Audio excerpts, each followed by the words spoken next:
When you are just starting a YouTube channel and you have 0 views and 0 subscribers, the YouTube world can seem a little overwhelming and you might feel this small. Trust me, I know.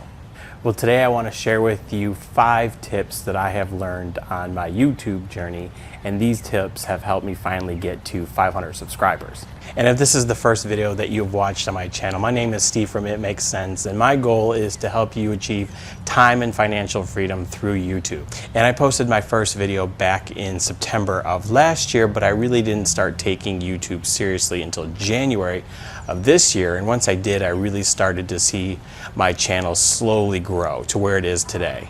But I finally hit that 500 subscriber milestone, and I'm still a relatively new YouTuber, still growing, still learning, but I wanted to create this video because I remember when I first started with 0 views and 0 subscribers and what I didn't know at the time when I first started, and I want to share that with you.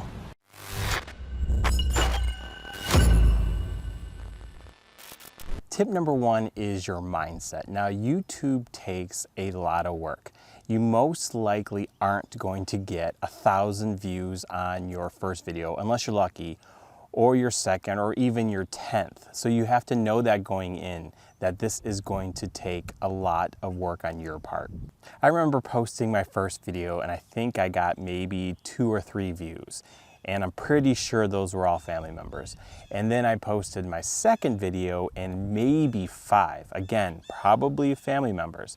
But I kept consistently posting videos, and eventually I started to get more views. And eventually, I think it was like my 20th video got like 100 views, and my channel started to slowly grow from there. So you have to know going into YouTube that this is a long-term game. You aren't going to see rewards right off the bat. It could take weeks, it could take months later before you see any traction with your videos. For instance, I posted this video about a product I use, and it didn't get any views for the first couple of months, but now it's starting to get some traction and the views are steadily going up. They say that YouTube is a marathon and not a sprint, and I think that's actually understated.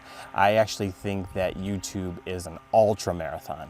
And let's face it, this can be really demoralizing knowing that you're putting all this work and effort in and you're not getting the results you want, because most of us, especially me, want immediate results. There have been so many days that I wanted to quit. I had 0 motivation, or a video I posted wasn't getting any engagement, there weren't any comments, there weren't any views, and I really had to check myself every time I went to post a video. And thankfully, I had a couple of books that I would read just to keep myself motivated, and I also found a mentor who kept me accountable every week, making sure that I stuck with my YouTube posting schedule. But I also spent a lot of time learning about YouTube. Like, I learned about the algorithm, I learned about what stats are important, and I'll talk more about that in a second. I learned how to do thumbnails, I learned a little bit about design. I learned what was important to grow my YouTube channel, because I was 100% into making sure that I got to where I wanted to go with YouTube. My recommendation is to find a good course or a good mentor. Find someone that has successfully grown a YouTube channel. But if you don't have the money right now, there are a million channels such as mine that will help you get started right now. Now that leads me to tip number 2, which is to just get started. Now, I do recommend that you learn about YouTube. However, all of that information is useless unless you put it into action. I originally spent 80% of my time consuming content and 20% of my time creating content. And I would say that I was working on my channel by just learning, but I was using that as an excuse to procrastinate to actually do what I was afraid of doing, which was getting in front of that camera. See, I'm a big introvert, so I really don't like attention or public speaking, and definitely not getting in front of a camera. Because let's face it, talking in front of a camera, just me and the camera, it's kind of weird. But one day I said, you know what, I'm just gonna try it. And I got in front of my camera and I got in front of my computer screen, and I swear I must have stared at both for 30 minutes before I hit that record button. But I did, and I posted my first video, and it sucked. And my kids laughed at me because their dad was creating YouTube, but I started to create video after video, and I started to get better, and I'm still learning. And now I'm at 500 subscribers, and my kids aren't really laughing anymore because they never thought that, one, Dad would start a YouTube channel, and two, that I would ever get to 500 subscribers. And now 80 plus or so videos into this, I have no fear of hitting that record button. And now I spend 80% of my time creating content and 20% of my time consuming content. I also work on creating better videos. So every time I post a video, I want to make sure that it's better than the last one. And that is a challenge to myself. And every day I try to get at least 1% better. So tip number 3 is to network with other content creators. Now, unfortunately, you can't just put a video on YouTube and hope that masses of people will come to it. It just doesn't work that way, unfortunately. You're gonna have to market the hell out of your YouTube channel. And I have met some really great content creators through my networking, through Facebook groups, through other groups, through Instagram. And these people have really helped my channel grow because we support each other. They offer feedback. I, for instance, might have a thumbnail I'm thinking about, and I'll post it to the group and they'll say yes or no. So really networking is going to help you build and grow your channel. So I recommend you go find Facebook groups of people like you, people in your niche that are creating similar content so you can help and support each other. Another thing I do is I go post comments on influencers because I want my name out there. I want my name out there as a content creator. So that's another thing that I do to market my channel, because sometimes people see my name, my comment on an influencer, that influencer might comment back, and then people get curious about my channel and then click on my profile and then go over to my YouTube channel. So that's another way that I market my YouTube videos.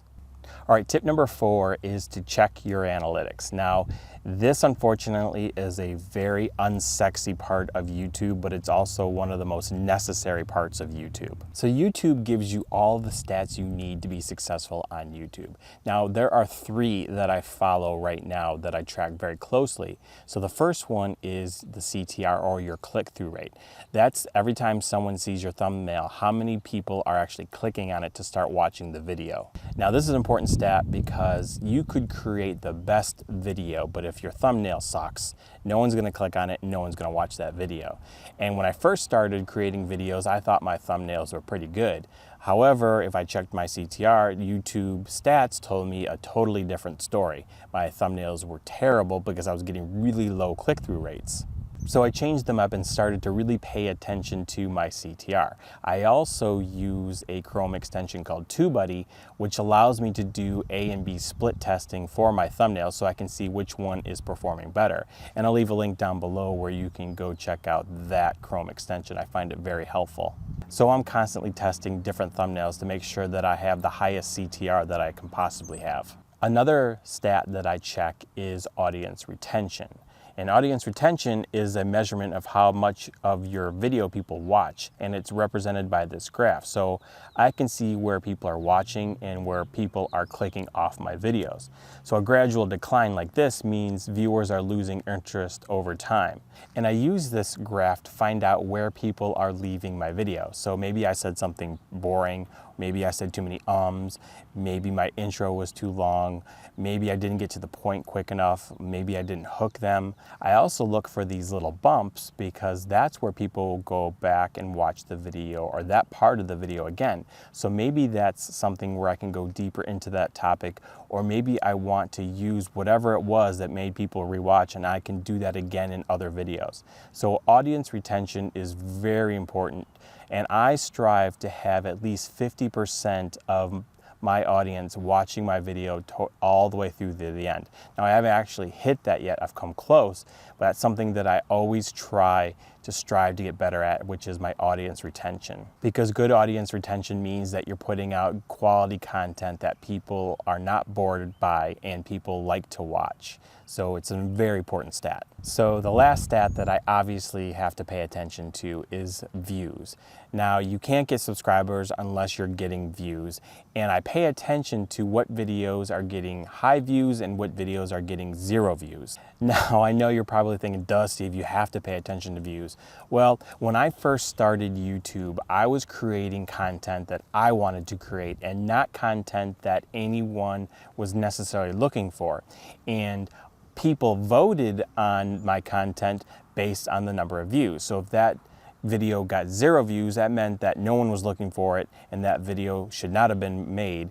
Or vice versa, if I were getting a lot of views, that's content that I should create more of. I also study my videos that get a lot of views to see what did I do correctly. Did I hook them? Did I create a great thumbnail? Was my topic good? Was my title good? Was it well optimized? So I really use views other than just saying, hey, I got a lot of views on this video, but I really study the videos that get good views because I want to duplicate that. Now, like I said, studying your analytics is not very fun. It can be quite boring, but I use a program called Morning Fame, and I'll leave a link down below for that. And it really helps summarize the analytics in a great way that is easy to understand, and I know what videos I need to create more of and what videos I should not create any of again. Tip number 5 is to experiment. Now, I don't hear a lot of people talking about this, but one of the best things about being a new YouTuber is you can experiment, try new things, and have a lot of fun with it. And I remember when I first started, people talked about you have to find your voice, and I had no clue what that meant. But now that I'm into this, I started probably 7 months ago, I'm starting to understand what they were talking about. See, when you first start YouTube, you see all of these great content creators that you want to aspire to be like. So you might copy their delivery method or their thumbnail style or their hooks, their titles. But as you go, you start to develop your own style. And I've definitely been inspired by great content creators like Sunny Lenarduzzi, Tim Schmoyer, Nick Nimmin, Brian G. Johnson. But I've also tried to develop my own style, and that is creating my own voice. Because I don't want to be a copycat of them. I want to provide a fresh new voice because people, as well as YouTube, love fresh and new ideas. So I've experimented with everything. I've experimented vlogging, I've experimented with talking head type videos, I've experimented with demonstration videos, and I've also done stories, which is probably my favorite because they're a lot of fun to do with my kids and my family. And I know this is a work in progress for me because I'm still experimenting all the time, but that is the great thing about being a new YouTuber is you get to do that. And I'm assuming once I get to like 1,000 or 10,000, I'll have to really settle into my style because at that point I'm thinking the audience will want some consistency and knowing that when they watch one of my videos, they know what they're gonna get. But the point is, when you have 0 watchers, 0 views, 0 subscribers, it's just fun to experiment because let's face it, no one's watching, so you can do whatever you want. It also keeps the making videos a lot of fun, especially when you're kind of in your low points because you're not getting any views or any subscribers. And it just makes it more enjoyable because you get to use your creativity any way you want because you're experimenting, seeing what works and what doesn't work. So don't be afraid to experiment with different backgrounds, with different thumbnails, with different hooks, with different settings, with different everything, because eventually you're gonna find a style that works for you and a style that works that both you and your audience is going to love. Another thing that has really helped my channel grow is doing proper research, and that is knowing what videos I might rank for as a small channel and what topics people are actually searching for. And I recommend you watch this top video here where I talk about a tool I use to make sure that my videos are properly optimized to give me the best chance of ranking high in the YouTube search results. Or if you don't want to watch that video, go watch this video down here, and that's a video that YouTube recommends.